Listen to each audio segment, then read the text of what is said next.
and opening statement. Today's hearing is the House Oversight and Accountability Committee's first step in examining the coordination between the federal government and big tech to restrict protected speech and interfere in the democratic process. Social media platforms are increasingly the place Americans go to express their views, debate issues, and gather news and information. These platforms are the virtual town square. However, many social media platforms are under the control of people who are hostile to the fundamental American principles of free speech and expression protected in the U.S. Constitution.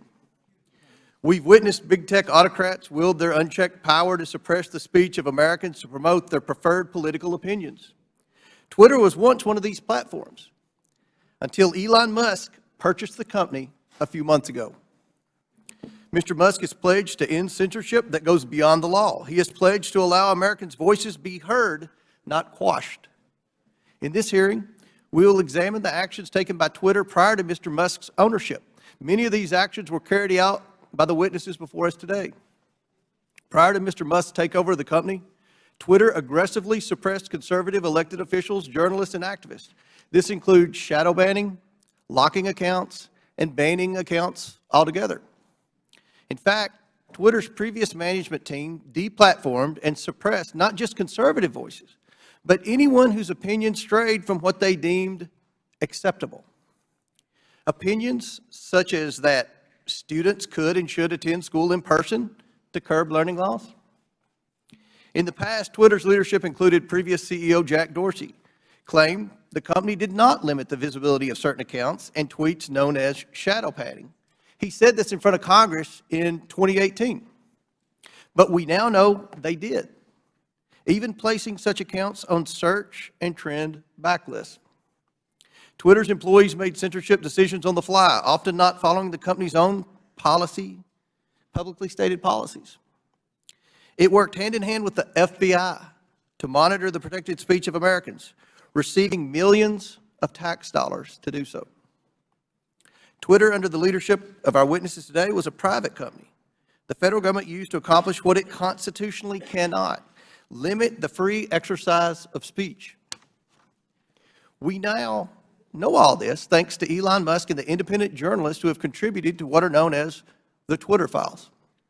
That brings us to the specific topic of today's hearing: Twitter's censorship of a news article that shed light on Joe Biden's involvement in his family's suspicious business deals. In the months leading up to the laptop story, the FBI advised senior Twitter executives to question the validity of any Hunter Biden story. We also know that one of the witnesses before us today participated in an Aspen Institute exercise in September 2020 on a potential hack and dump operation related to Hunter Biden. Other big tech companies and reporters attended as well. This exercise prepared them for their future collusion to suppress and delegitimize information contained in Hunter Biden's laptop about the Biden's family business schemes. On October 14, 2020, the New York Post published its first story based on information contained in Hunter Biden's laptop story. The Post provided proof of the laptop's legitimacy by releasing a computer repair store's signed receipt for the laptop and the federal subpoena used by the FBI to retrieve it in 2019.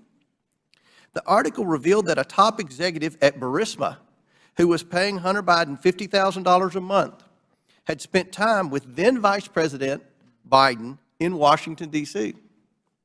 Throughout his presidential campaign, Joe Biden assured the American people that he had never spoken to his son about his overseas business dealing. However, the details exposed in the Post article indicate that Joe Biden lied to the American people. Immediately following the story's publication, America witnessed a coordinated campaign by social media companies, mainstream news, and the intelligence community to suppress and delegitimize the existence of Hunter Biden's laptop and its contents.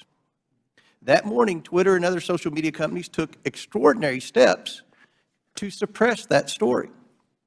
Twitter immediately removed the story and banned the New York Post account. Twitter also banned accounts who shared the story, including White House Press Secretary Kayleigh McEnany, and blocked its transmission via direct message. This episode marked the first time Twitter directly limited the spread of information from a mainstream news organization. And the New York Post would not get its account back for 2 weeks.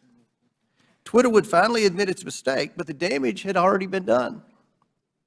On October 19th, 51 former intelligence officials published a letter that Hunter Biden's laptop was Russian disinformation, which Joe Biden used as a talking point at a presidential debate on October 22nd. But we all know now this was not Russian disinformation. It wasn't disinformation. I want to make sure the American people truly understand the timeline here because it's very important. The Hunter Biden laptop story was published on Wednesday. Twitter did not acknowledge a mistake for at least 24 hours. Then on Monday morning, 51 former intelligence officials published their letter. That letter was then wholeheartedly accepted by mainstream news as proof that the laptop was fake. Joe Biden used that letter to brush aside the few questions he received about the story. During that time, the mainstream media was more concerned about what flavor of ice cream Joe Biden had ordered on a particular day. All this happened 2 weeks before the 2020 election. 2 weeks. One survey found that 17% of Biden voters would not have voted for the Biden-Harris ticket if they had known about the Biden laptop. But many Americans did not know about it because of a coordinated cover-up by big tech, the swamp, and mainstream news. Now mainstream media outlets have verified the laptop, but the damage has been done. Today we are joined by 3 former high-ranking employees at Twitter. Vijaya Gadde, Twitter's former top lawyer, James Baker, Twitter's former deputy general counsel, and Yoel Roth, Twitter's former head of trust and safety.